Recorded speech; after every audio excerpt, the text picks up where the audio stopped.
Coucou tout le monde, soyez les bienvenus. Je vous propose aujourd'hui d'appliquer des petites recettes de base pour être quasi sûr d'obtenir une petite carte qui fait de l'effet sans demander trop de recherche. Quelquefois on a besoin de faire une carte assez rapidement ou d'en faire plusieurs à la suite et on n'a pas forcément énormément de temps. Mais c'est pas parce qu'on n'a pas de temps et qu'on ne va pas utiliser beaucoup de matériel qu'on ne va pas faire quelque chose de joli et de réussi. En tout cas, j'espère que ce que je vais vous proposer aujourd'hui, ça va vous plaire. Alors pour ce qui est de la simplicité, on commence par faire la carte directement sur la base.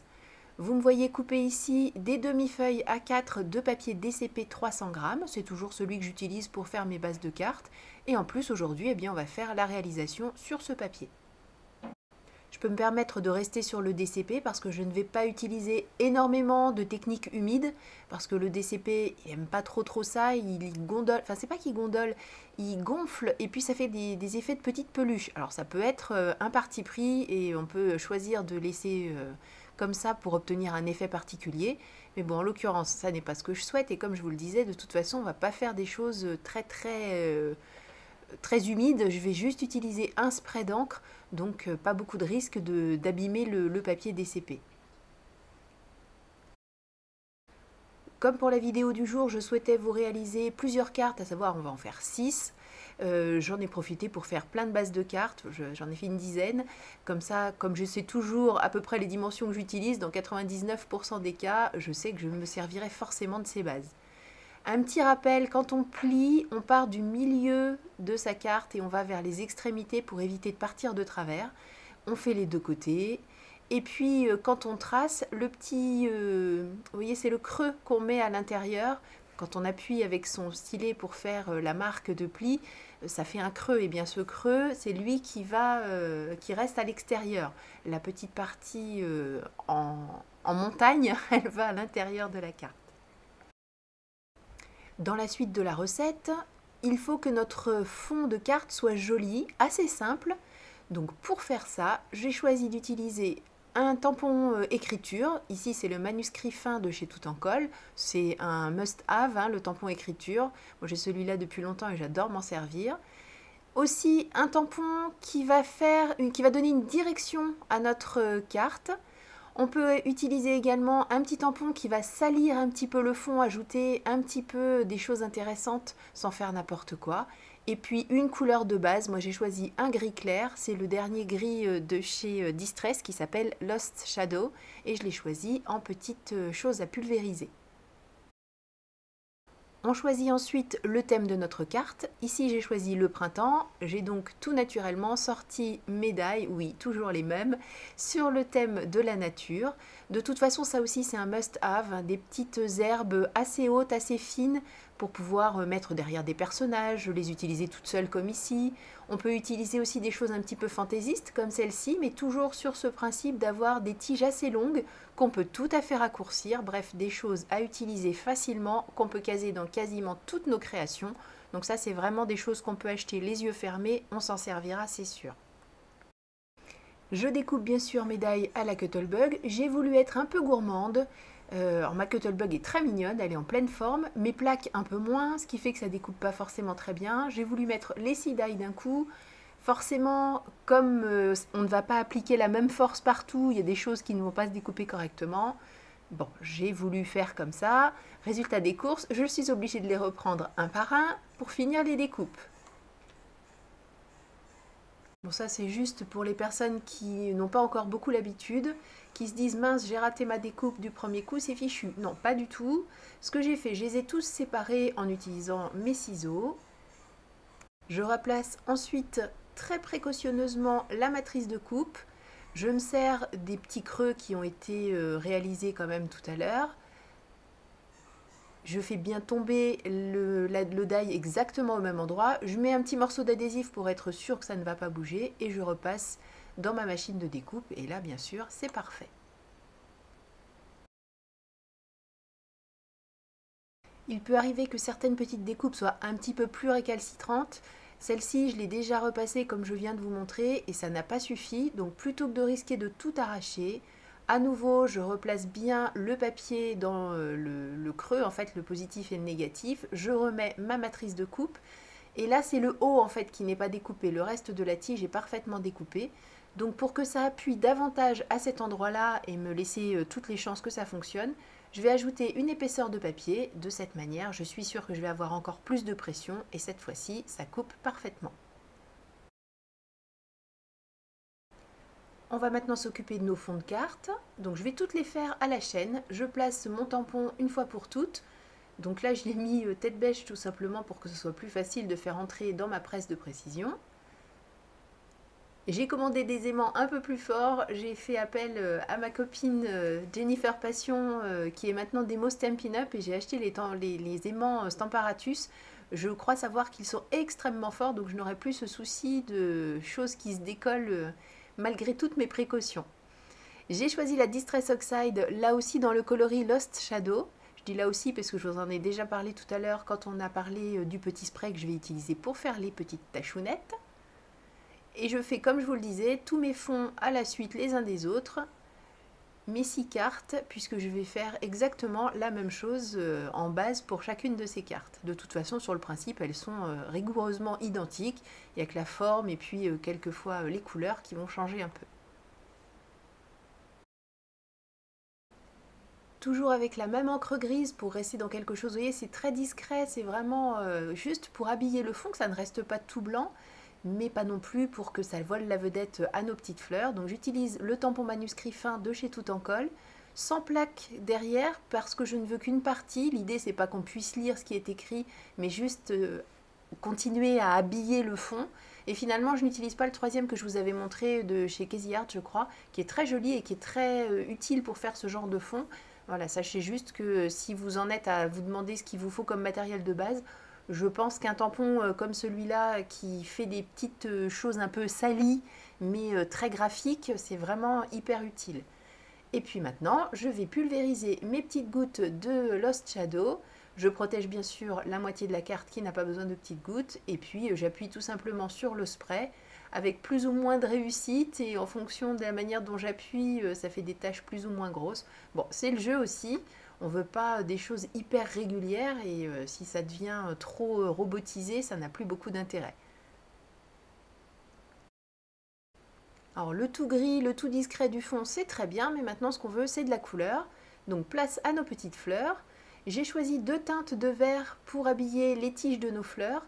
Alors l'idéal serait peut-être été de laisser les fleurs en fait, comme je l'avais fait sur une vidéo assez récente, dans le négatif de la découpe. Ça permet, c'est dans la dernière vidéo d'ailleurs, tellement c'était récent, c'était pour faire les petites fleurs autour du lapin dans son œuf. Donc je disais, ça aurait été bien parce que c'est assez fragile, hein, ils sont fins elles sont fines ces petites tiges. Donc ça m'aurait facilité la vie de pouvoir avoir le tour. Bon, je m'en suis sortie quand même, j'ai quand même réussi, je vous rassure, à déchirer une fleur, sinon ce serait plus tout à fait moi, voilà. Mais ça ne va pas se voir, je vais coller ça bien comme il faut et personne n'en saura jamais rien, à part vous bien sûr, mais je vous connais, vous n'allez pas le répéter. J'ai choisi donc, comme je le disais, 2 tons de vert juste pour animer un petit peu le tout.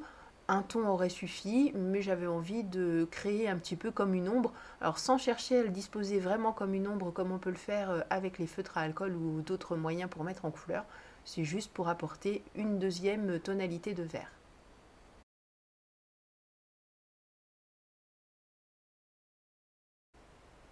Pour les pétales, j'ai choisi des encres assez flashy, enfin je voulais quelque chose de très peps. J'ai ressorti mon fameux orange que j'avais rangé la semaine dernière. Et pour une fois, au fait, j'ai sorti des Distress Ink normales. Parce que j'avoue que maintenant, je vais très facilement vers mes Distress Oxide. Et j'oublie un peu mes Distress classiques qui sont pourtant si bien. Et là, j'avoue qu'en plus, ça donne quelque chose d'un peu plus vif. Donc c'était parfait pour ce que je voulais réaliser. Et puis au début, je m'étais dit, je vais mettre une couleur de Distress. Et finalement, j'ai mis 2 couleurs que j'ai passées à la petite éponge. Alors je trempe mon éponge, j'humidifie mon éponge sur le pad et puis ensuite je tamponne sur ma petite découpe. Voilà, là vous voyez dans le orange j'ai rajouté du rouge, dans le rouge je vais rajouter du bleu, enfin bref. Je fais des petites choses de manière à animer un peu tout ça et éviter qu'on ait juste un aplat tout bête, faire en sorte de faire quelque chose d'un peu plus recherché que la base de la base.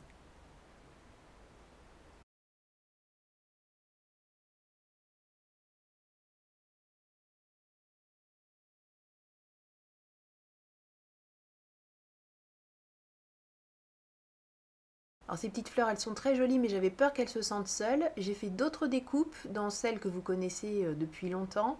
Et c'est le retour du Blair, puisqu'il me restait un petit peu de vert sur la petite mousse, pourtant, enfin la petite brosse. Pourtant, vous avez vu, je l'ai nettoyé, je l'ai passé sur mon chiffon microfibre, mais ça n'a pas suffi.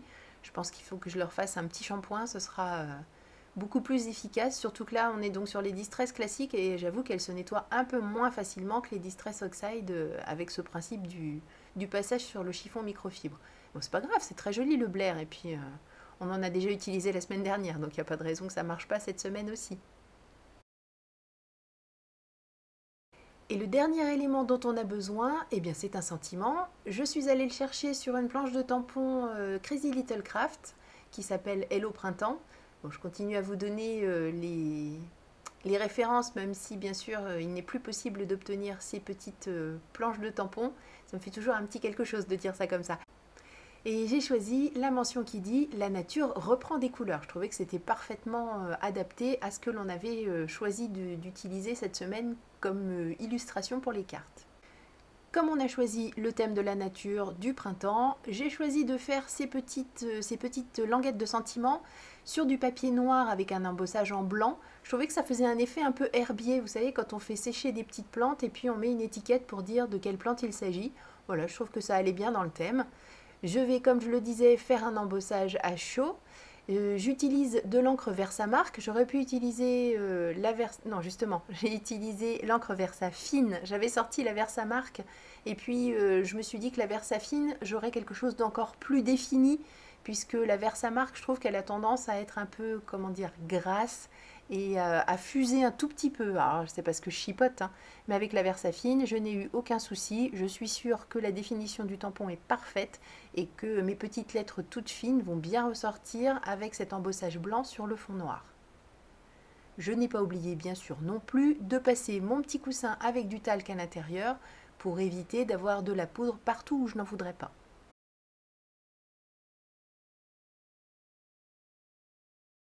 Une fois que j'ai fait fondre ma poudre, bien sûr, j'ai coupé mes petites étiquettes et je peux passer au montage de la carte. Vous voyez, ça a été quand même très rapide. Je mets de la colle principalement sur les endroits où j'ai le plus de place pour le faire, parce qu'une fois de plus, ces découpes sont très fines. Après, j'ai pas besoin de mettre de la colle partout non plus. J'essaie de faire en sorte d'en mettre sur le bas de la tige quand même pour que ça tienne bien et que ça ne s'abîme pas au fur et à mesure des lectures et autres envois. Et je fais en sorte de croiser les petites tiges pour que l'étiquette passe par-dessus après et qu'on ait vraiment cet effet herbier dont je parlais tout à l'heure. Alors c'est vrai que dans un herbier, quand on pose l'étiquette, elle a tendance forcément à épouser la forme des tiges et puis ça fait un petit dôme au milieu. Mais là, ça ne me plaisait pas du tout, donc j'ai agi tout de suite. La colle n'avait pas eu le temps de faire son effet. J'ai décollé mon étiquette, j'ai découpé dans des chutes des petits morceaux de papier que je vais mettre à droite et à gauche de l'étiquette en laissant un creux au milieu pour pouvoir poser les tiges. De cette manière, mon étiquette va rester relativement droite et je trouve que c'est quand même plus joli là parce qu'on parle d'une carte, on n'est pas en train de faire un herbier quand même.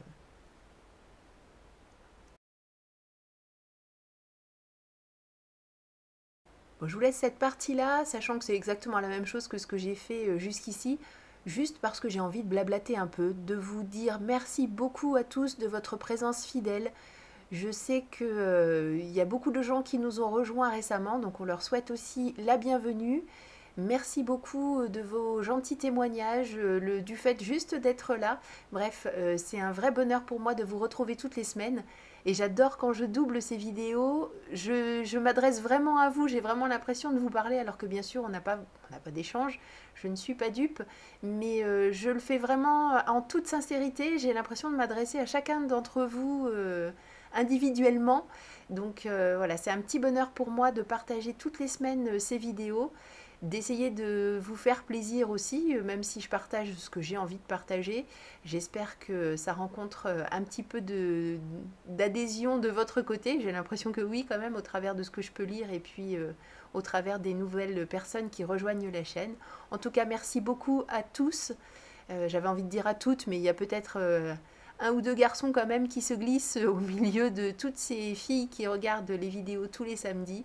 Voilà, c'est un petit bonheur de vous retrouver, donc merci beaucoup à vous de m'offrir cette chance de partager tout ça avec vous.